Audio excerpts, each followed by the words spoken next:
Good evening. You're watching the main news on HKIBC. I'm Chloe Feng. Our top stories tonight. Hundreds of thousands of Hongkongers dashed to the exit gates to begin their long Easter weekend. French President Emmanuel Macron is a hit in Guangzhou as his state visit to China draws to a close. And 2 Israeli women are shot dead after Israel launches airstrikes in southern Lebanon and the Gaza Strip. More than 350,000 people left the city by land, sea and air today as the Easter break began. There was a big crowd at the bridge to Macau and Zhuhai with thousands flocking to cross over. Macy Mark reports.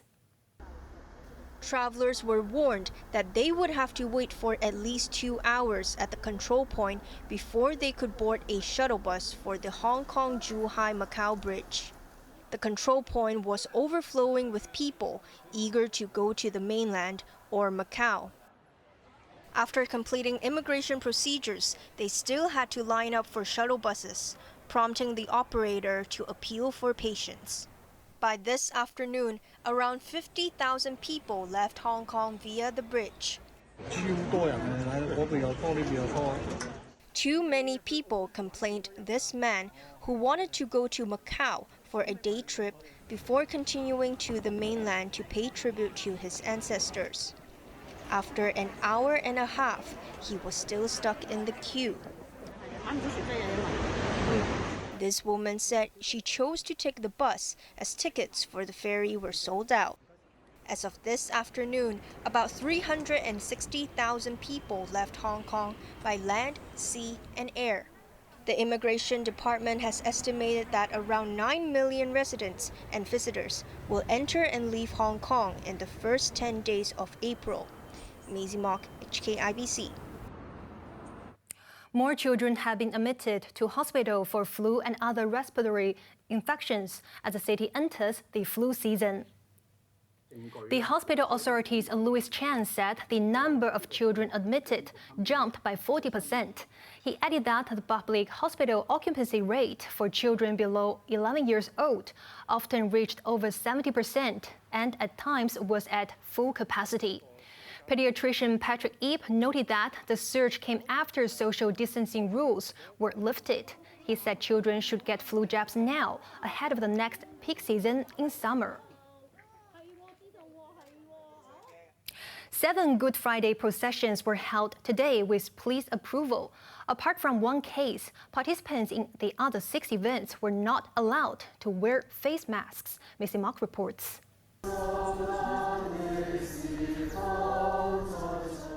Around 100 Anglicans sang hymns outside St. Philip's Church in Tin Shui Wai before taking part in a religious procession for around half an hour. It was one of 7 Good Friday processions approved by police. But the churches were told that their activities must comply with the national security law. The St. Philip's event was the only one of the 7 processions in which face masks were allowed. The other churches were reminded of a regulation banning face covering, which came into effect at the height of the social unrest in 2019. Police told participants at the St. Andrew's Church procession to wear tags bearing the church's name for easy identification. The Anglican Church staged its event on the peak. Maisie Mock, HKIBC. French President Emmanuel Macron is in Guangzhou as he wraps up his state visit to China. He was mobbed by university students ahead of an informal meeting with President Xi Jinping. Hundreds of excited students and fans greeted French President Emmanuel Macron at the Sun Yat-sen University in Guangzhou this afternoon. Many of them tried to snap a selfie with Macron, who flew to the southern city after high-level talks in Beijing. Macron opened his speech with a local touch. before calling for global peace and stability as he condemned Russia for invading Ukraine. He also answered students' questions before heading to the Songyuan Hotel for his second meeting in 2 days with President Xi Jinping. They met near a pond and both appeared relaxed. Xi spoke about China's industrial and regional development and mentioned that telecom giant Huawei is playing a leading role. Their talks yesterday included Ukraine. Xi expressed a willingness to speak to Ukrainian President Volodymyr Zelensky, but only when the time is right. Also yesterday, Xi met European Commission President Ursula von der Leyen. He stressed that the development of Sino-EU relations has always been a priority for China, but he stood firm on Taiwan, saying anyone who expects Beijing to compromise on the Taiwan issue is engaged in wishful thinking. Von der Leyen reiterated that the EU has no intention to change its One China policy, but said the threat to use force to change the status quo in the Taiwan Strait is unacceptable. She added that China and EU have common concerns, such as climate change, regional disputes, and world peace. Beijing has sanctioned Taipei's representative in the United States and 2 U.S. groups, accusing them of supporting separatist activities. This follows the meeting between Taiwan's leader Tsai Ing-wen and U.S. House Speaker Kevin McCarthy in California yesterday.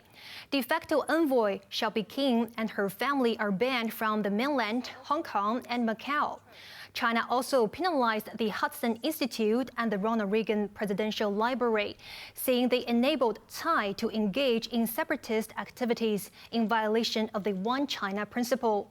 The 2 U.S. bodies are barred from having any contact with Chinese universities, institutions, and individuals. Israel has launched airstrikes against military targets in southern Lebanon and Gaza. The raids came after the Palestinian group Hamas was accused of firing rockets into northern Israel from neighboring Lebanon, Sachin Kadvi reports. Thick smoke billowed from structures in Bezet after the community was struck by a rocket which Israel said was fired from neighboring Lebanon. In the village of Fasuta, a barrage of rockets rained down, forcing civilians to flee to bomb shelters. A motorist was wounded by a shrapnel. Israel fired rockets into southern Lebanon in retaliation, targeting military installations which it said were run by the Palestinian group Hamas. Buildings in a refugee camp in southern Lebanon were hit as families fled in panic. Children were terrified by the loud explosions. We were asleep when a rocket hit our building, said Hassan Omran. It was like the end of times and everything was damaged, he added. Israel also bombed the Gaza Strip, which is ruled by Hamas. A building was damaged, leaving a crater in the ground burying a car. More than 40 rockets were fired from Gaza into southern Israel, but most were intercepted by the Dome Defense Shield. Tensions between Palestinians and Israel escalated after Israeli police raided the Al-Aqsa Mosque in Jerusalem twice in the past 3 days as Muslims observed the holy month of Ramadan. Hundreds of Palestinians were arrested. The unrest also coincides with the week-long Jewish Passover festival. Sachin Kadvi, HKIBC. Tensions escalated after 2 Israeli sisters in their 20s were shot dead and their mother was seriously wounded when their vehicle was attacked in the occupied West Bank.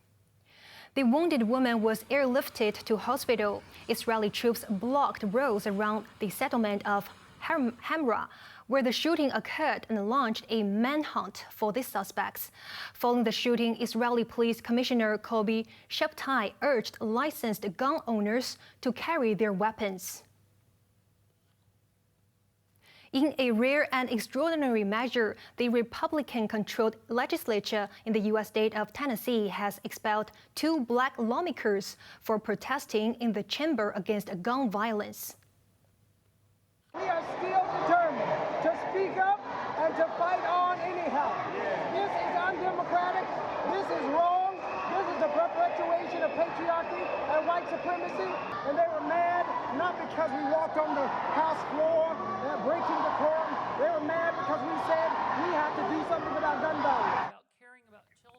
A white Democrat, Gloria Johnson, escaped expulsion by just one vote. The protest occurred last week, 4 days after 3 children and 3 adults were shot dead in a school in Nashville, the capital of Tennessee. The legislature's action was widely condemned.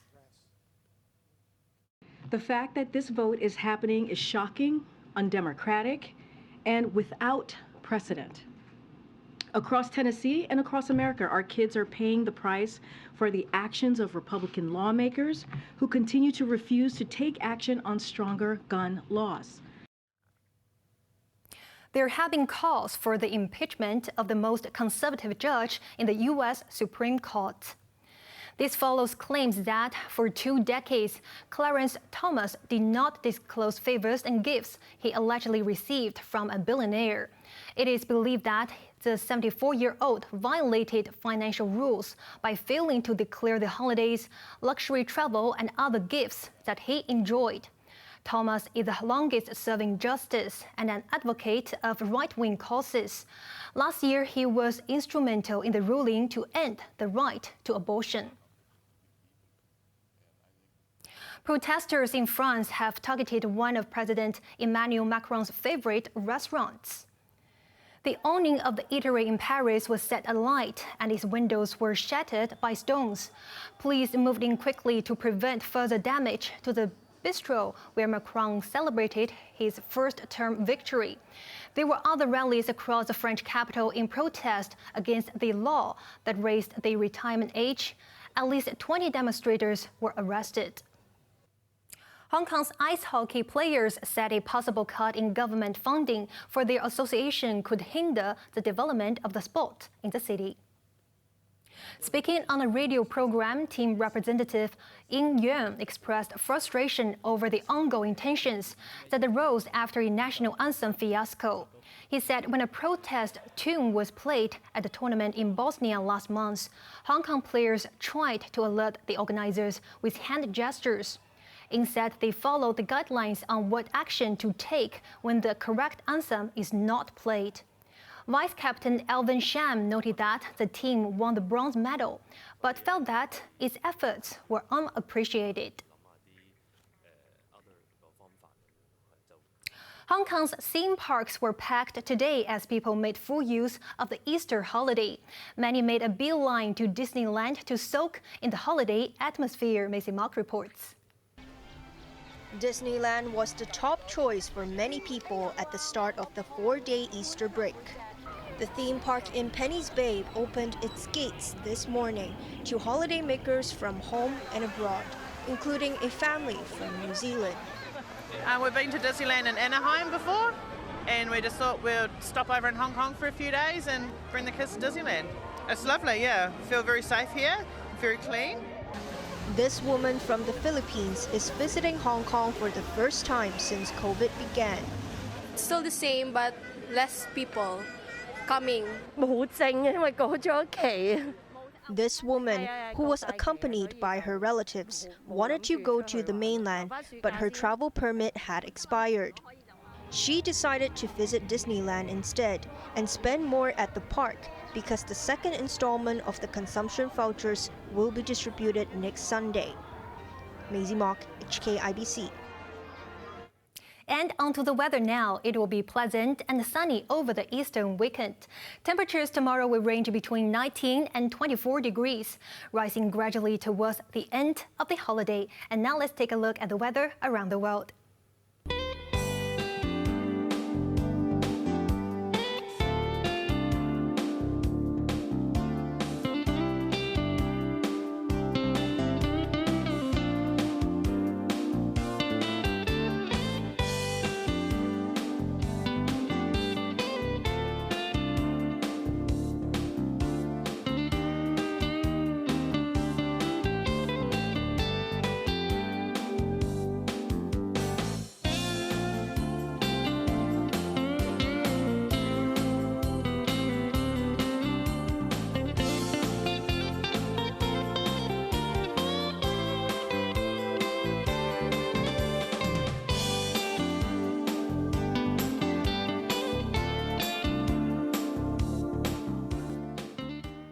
And that's our main news for Good Friday. Join us for more news at 11. I'm Chloe Feng. Thanks for watching. Good night.